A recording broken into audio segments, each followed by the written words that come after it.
नमस्कार. Hi hello नमस्कार सर्वांना. मी अक्षय पुन्हा एकदा माझ्या नवीन व्लॉगमध्ये तुम्हा सगळ्यांचं स्वागत करते. तर आज संडे आहे आणि आजच्या इव्हिनिंगमध्ये मी तुमच्याशी कुठलीही रेसिपी किंवा कुठलंही माझं रुटीन काही शेअर करणार नाही आहे किंवा बरेचसे आता ट्रॅव्हल व्लॉगसुद्धा झालेली आहेत. त्याच्यामुळे आजचा व्लॉग हा थोडासा वेगळा असणार आहे की ज्याच्यामध्ये माझ्याबद्दल थोडंसं इंट्रोडक्शन, कारण आत्तापर्यंत माझे टोटल 80 व्लॉग झालेली आहेत ज्याच्यामध्ये माझी लाईफस्टाईल, माझं रुटीन, आम्ही जिथे पण बाहेर जातो ते, माझ्या बऱ्याचशा रेसिपीज मी तुमच्यासोबत शेअर केलेल्या आहेत. आणि पण माझा ना इंट्रोडक्शन व्लॉग आतापर्यंत बराचदा करायचा असं करून राहून गेला होता. तर आज फायनली मी तो तुम्हाला तुमच्यासाठी घेऊन येते की ज्याच्यामध्ये मी माझ्याबद्दल थोडंसं तुमच्याशी शेअर करणार आहे. कारण पहिला व्लॉग माझा जो झाला होता ना त्यामध्ये जस्ट आम्ही ट्रॅव्हल करत होतो आणि त्याच्या स्टार्टिंगला मी जस्ट आमच्या तिघांची तुमच्याशी ओळख करून दिली होती. त्याच्यामुळे प्रॉपर इंट्रोडक्शन व्लॉग हा पेंडिंगच होता, तर तो आज मी करणार आहे. तर तुम्हाला तर सर्वांना माहितीच आहे, रोजच्या व्लॉगमध्ये माझं नाव तर तुम्ही ऐकताच, अक्षया. पण माझं माहेर आणि सासरचं नाव काय आहे हे मी तुम्हाला सांगते. तर माझं माहेरचं नाव अक्षया कृष्णकांत विनेरकर, तर माझं सासरचं नाव अक्षया मंदार शेलार आहे. तर माहेरी माझ्या फॅमिलीमध्ये माझे आई, पप्पा, मला मोठा भाऊ आहे, त्याचं सुद्धा लग्न झालेलं आहे, त्याच्यामुळे वहिनीसुद्धा आहे.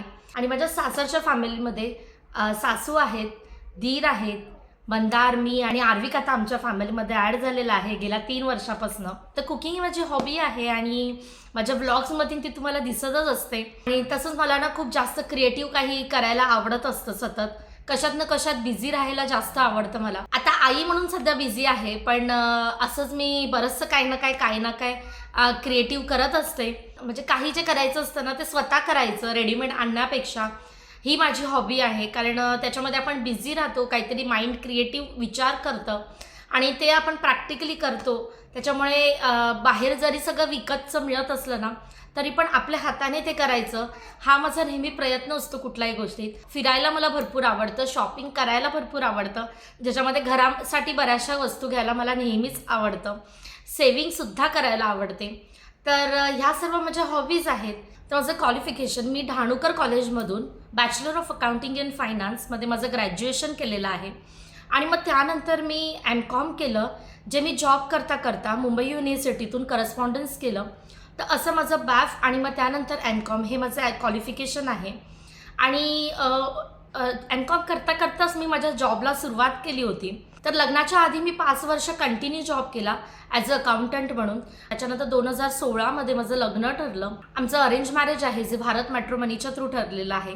2016ला आमचं लग्न ठरलं आणि मग एप्रिलमध्ये एंगेजमेंट झाली आणि मग 2017च्या डिसेंबरला आमचं लग्न झालं. म्हणजे 1 वर्षाचा वेळ होता एंगेजमेंटपासून ते लग्नापर्यंत. आधी मी माहेर माझं मुंबई होतं, तर आता सासर ठाणे होतं. त्याच्यामुळे मी जो जॉब होता एक्झिस्टिंग तो सोडला होता लग्नाच्या वेळी. आणि मग लग्नानंतर मी थोडासा 2-3 महिन्याचा गॅप घेतला होता, कारण मंदारला त्यांच्या ऑफिस थ्रू डेप्युटेशनवरती जायचं होतं. तर त्यांच्यासोबत मी सुद्धा जाणार होती. तर डिसेंबरमध्ये लग्न झाल्यानंतर आम्ही लगेचच मार्चमध्ये युरोपला गेलो आणि मग तिथे माझा 3 महिन्याचा विजा होता, तर मंदार 4 महिन्यासाठी राहणार होते. युरोपमध्ये आम्ही प्रॉपर जर्मनीमध्ये काही दिवस होतो आणि त्याच्यानंतर नेदरलँडमध्ये होतो. तर तो सुद्धा आमच्या आयुष्यातला खूप चांगला एक्सपिरियन्स होता. ज्या दिवशी मला 1 महिना कंप्लीट झाला ना युरोपमध्ये, त्या दिवशी मग माझ्या सासरे एक्सपायर झाले. त्याच्यामुळे मग मंदार आणि आम्ही पुन्हा रिटर्न आलो इंडियाला. आणि मग त्यानंतर मग पुन्हा मंदार काही रिटर्न गेले नाहीत. त्यांनी जो काही त्यांचा प्रोजेक्ट होता तो इंडियातूनच कंप्लीट केला. युरोपवरून एप्रिलमध्ये रिटर्न आल्यावरती मी लगेचच मे किंवा जूनमध्ये काहीतरी मी नवीन जॉबला मी जॉईन झाले होते ठाण्यामध्येच. आणि तिथे मी ऑलमोस्ट बरोबर 1 वर्ष जॉब केला. त्यानंतर मग आम्ही गेलो इंटरनॅशनल टूरला, सिंगापूर, थायलंड, बँकॉक हे सर्व आम्ही फिरून आलो. मग मी बेबी प्लॅन करत होते, त्याच्यामुळे मग आर्विकला मी कन्सिव्ह केलं. आणि मग त्याच्यानंतर मग मी जॉब स्टॉप करायचं ठरवलं. म्हटलं की आपण आपल्या प्रेग्नन्सीवरती प्रॉपर फोकस करूया, रेस्ट करायची. कारण रुटीन फार बिझी होतं. सकाळी उठायचं, संध्याकाळी यायचं, पुन्हा घरातली कामं, पुन्हा सकाळी ऑफिसला जायची धावपळ. तर यामध्ये आपल्या स्वतःच्या हेल्थवरती आपण दुर्लक्ष करू. त्याच्यामुळे प्रॉपर रेस्ट घ्यायची. आपले हे 9 महिने खूप चांगले एन्जॉय करायचे असं मी ठरवलं होतं. आणि मंदारचं तर केव्हाही तेच म्हणणं होतं की तुला जे चांगलं वाटेल ते तू कर, तुला ज्याच्यामध्ये आनंद मिळेल ते तू कर. असं त्यांचं कधीच मला हे नव्हतं की तू जॉब केलाच पाहिजे, तू नाहीच केला पाहिजे. त्यांचं कधीच माझ्यावरती कुठल्याही गोष्टीसाठी रिस्ट्रिक्शन नाही राहिलं. तुला जे हवं, जसं हवं तसं तू करू शकतेस, असं कायमच त्यांनी माझ्यासाठी हे केलं होतं. त्याच्यानंतर मग मी आर्विकला कन्सीव्ह केल्यानंतर ना माझ्या 8व्या महिन्यामध्ये बरोबर कोरोना लागला. माझ्या 8व्या महिन्यापासून मंदार जे घरी वर्क फ्रॉम होम करत होते ते आय थिंक आर्विक 1.5-2 वर्षाचं होईपर्यंत, तर त्यांचा मला ना खूप या काळामध्ये खूप चांगला सपोर्ट राहिला. त्यांनी मला खूप मेंटली सपोर्ट केलेला आहे. मंदार सतत माझ्यासोबत असायचे आणि त्यांनी मला खूप खूप खूप हेल्प केलेली आहे, सपोर्ट केलेला आहे. मला जो पण त्रास व्हायचा त्याच्यासाठी ते सतत असायचे, कारण लॉकडाऊनमध्ये घरचे कोणी जास्त येऊ शकत नव्हते.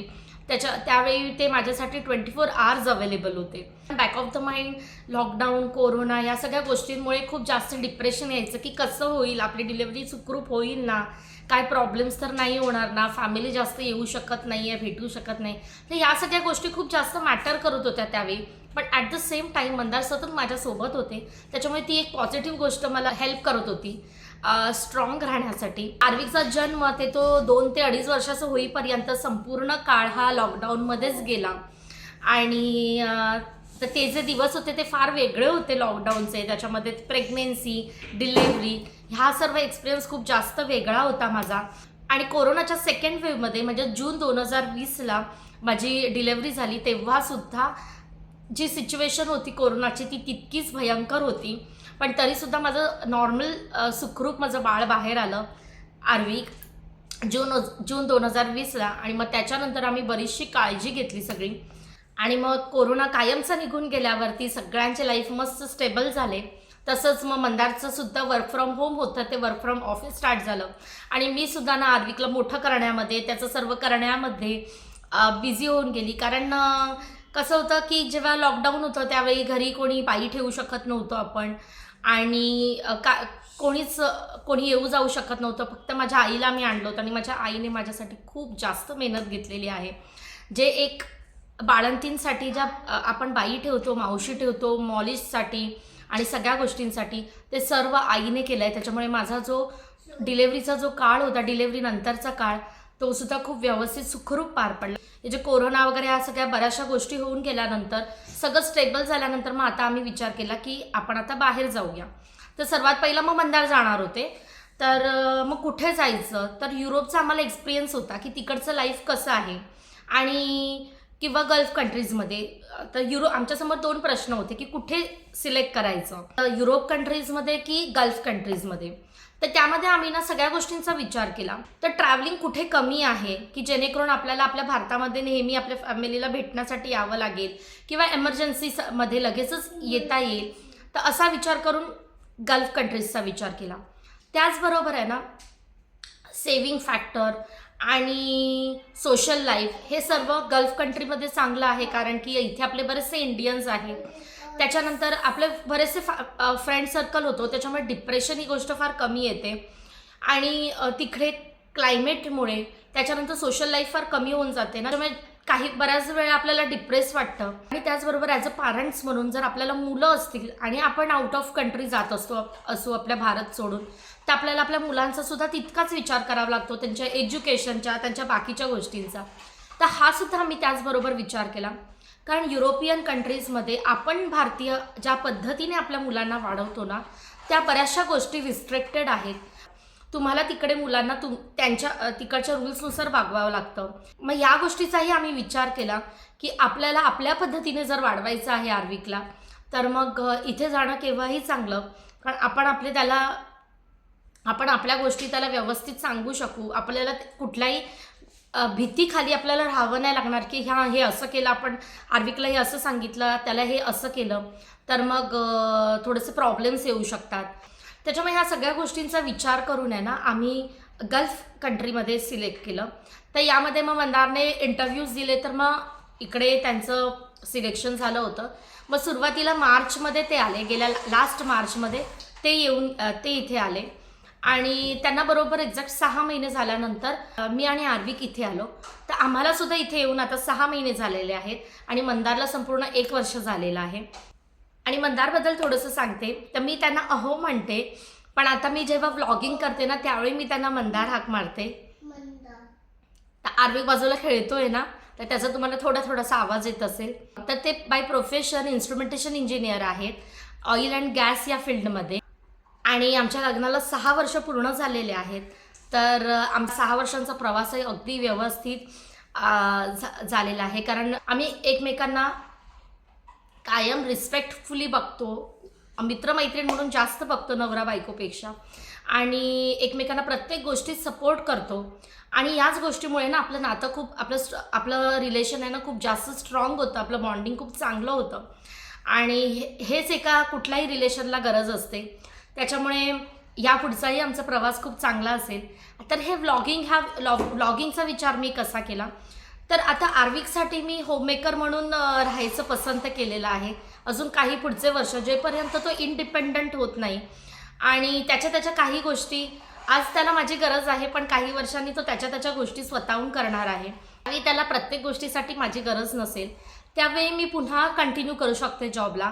पण सध्या मी होममेकर म्हणून पसंत केलेलं आहे, कारण त्याला माझी जास्त गरज आहे. बाकी सर्व गोष्टी आयुष्यात होतच राहतात, पण मुलांचा हा काळ फार जास्त महत्त्वाचा असतो आणि एक तो मातीचा गोळा असतो, त्याला घडवणं आपल्या हातामध्ये असतं. तर त्याच्यामुळे आत्ता तो त्या प्रोसेसमध्ये आहे की त्याला मला घडवायचं आहे आणि त्याच्यामुळे मी त्याच्याजवळ राहणं पसंत केलेलं आहे. यानंतर मी पुन्हा काही वर्षांनी जॉब करणं किंवा काय ते ठरवेनच. पण मग सध्या जेव्हा मी आता त्याला मोठं करता करता मला स्वतःचं काहीतरी करायचं आहे, तर ते खूप जास्त महत्त्वाचं आहे. आपण स्वतः पण कशात तरी बिझी राहणं खूप महत्त्वाचं असतं. मग काय करायचं तर व्लॉगिंग हे माझ्या बऱ्याच महिन्यांपासून डोक्यामध्ये होतं की करायचं. फायनली मी दुबईमध्ये आले ऑक्टोबरमध्ये आणि नोव्हेंबरमध्ये मग मी स्टार्ट केलं की बस आता करायचंच आहे. की बराच वेळ घालवला आपण की आपण प्रत्येक गोष्टीसाठी कधी कारणं शोधतो, इथे गेल्यावर मी करेन, असं करेन, तसं करेन. मग फायनली मी स्टार्ट केलं आणि आज माझे 80 व्लॉग्स तुमच्यापर्यंत आलेले आहेत. तर हा 80 व्लॉगपर्यंतचा प्रवास मी असं समजेन की माझ्या जे रुटीन, ट्रॅव्हल, लाईफस्टाईल यातल्या बऱ्याचशा गोष्टी तुमच्याशी शेअर केलेल्या आहेत. पण पुढच्या 81व्या व्लॉगपासून माझ्याबद्दल आणखी तुम्हाला माहिती मिळालेली आहे. त्याच्यामुळे ते व्लॉग्स तुमच्यासाठी अजून इंटरेस्टिंग असतील, कारण समोरचा माणूस कोण आहे, काय आहे हे आपल्याला माहीत असेल तर त्याच्याबद्दलच्या गोष्टी बघण्यासाठी आपल्याला खूप चांगला इंटरेस्ट येतो. तर ते सर्व मी तुमच्याशी आज माझ्या ब्लॉगमधून शेअर केलेलं आहे. आय होप मी तुम्हाला माझी चांगली ओळख करून देऊ शकली असेल. आणि ते आर्विक आलेला आहे, काय म्हणतोय, हाय नमस्कार म्हणतोय. हां ओके, जा खेळ. त्याने तसा रेल्वेचा ट्रॅक बनवलेला आहे आणि त्याच्यामध्ये तो खेळतोय. तर असा होता माझा आजचा इंट्रोडक्शन व्लॉग. तर आय होप तुम्हाला आवडला असेल आणि व्हिडिओ आवडला असेल तर जास्तीत जास्त लाईक करा, शेअर करा आणि सबस्क्राईब करा. पुन्हा भेटू नवीन व्लॉगमध्ये, पुन्हा एकदा नवीन एका कंटेंटसोबत. तेपर्यंत सर्वांनी आपली काळजी घ्या. बाय. ओके ये. पुन्हा नवीन ब्लॉगमध्ये बाय बाय.